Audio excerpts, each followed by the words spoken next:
what are your thoughts on the team right now? I mean, he's been put in a tough situation, I think, to deal with. He's got a lot on his plate. You don't want to make any rash decisions.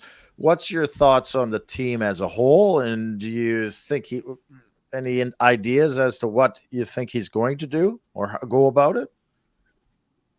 Well, the only thing, like, I don't think they can blow it up right now. So I'm going to give you a quick synopsis. I don't think they can blow it up because there's too many pieces and long-term deals that you'd have to move out. And I don't think you get value for those players. You could get value for one or two of them, but if you were going to blow it up and go, hey, Markstrom, Kadri, Lindholm, all of these guys, all available, and then you Huberdeau available, I don't think you could do it.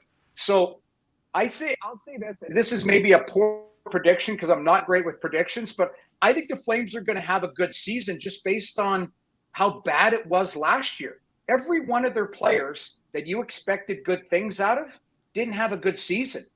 Kadri didn't have a good season. Huberdeau was terrible. We saw that with the point production. Lindholm had a drop off.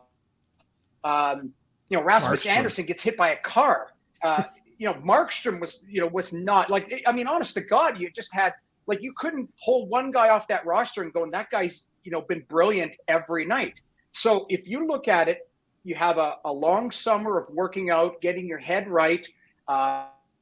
We'll call it an organization change.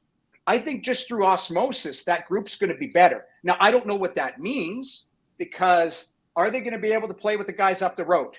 Because those, McDavid and Draisaitl aren't going anywhere, in the next couple of years, we'll call it. So, and I think Edmonton's gotten better through some of the growth of some of their young players. I think Bouchard has a chance to be a really good player if the light can go on for him.